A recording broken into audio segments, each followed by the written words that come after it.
So the Métis account is that the translator, getting frustrated with how things were going, started to pull out his pistol, and it's then that the very elderly First Nations man grabbed at the pistol, in self-defense.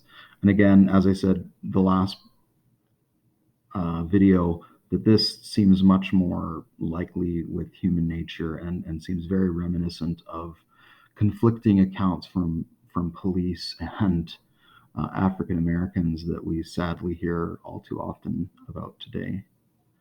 Regardless of how the fighting started, very quickly the Métis gained the upper hand. They had better cover, as we can see this fairly accurate painting from the time period. And these were all hunters. They're much better shots than the recently recruited police, who were mainly townsfolk that had not had anywhere near the amount of experience shooting that the Métis hunters did. And so, very quickly taking casualties, the police retreated, and Gabriel Dumont felt that they should pursue them and inflict more casualties, but Louis Riel, who was there, ordered everyone to let them go. Here is the site itself. The next encounter was Fish Lake. Gabriel Dumont laid an ambush here. As you can see, it's somewhat difficult to see into the creek, some very steep and very forested ravine there. And you can see, not quite accurate, of course, comparing the actual site to this artist depiction, but certainly gets the idea of what happened in the battle.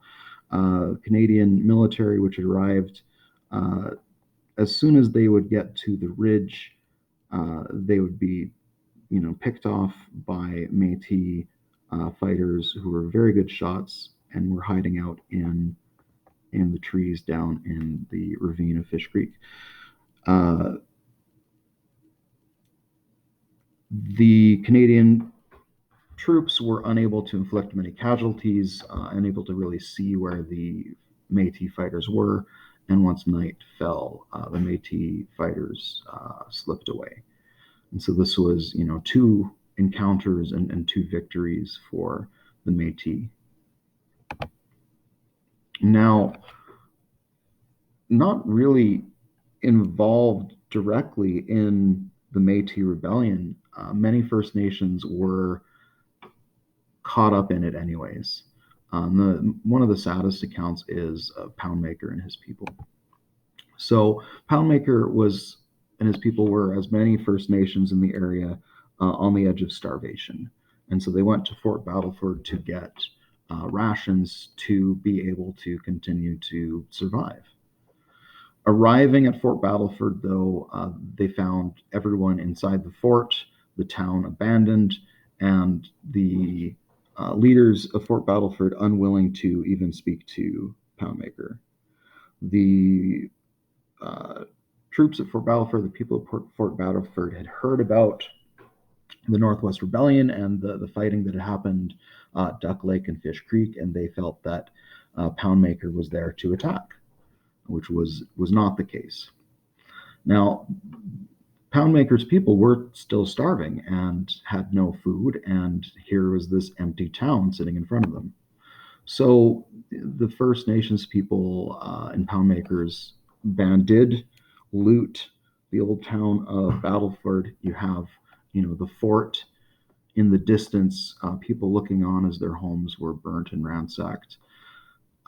This is unfortunate. I'm sure everyone inside the fort felt that, this was an attack, but this was, the acts of desperate people who, wanted food. And then, once, your herd mentality takes over, looting and things are going to happen.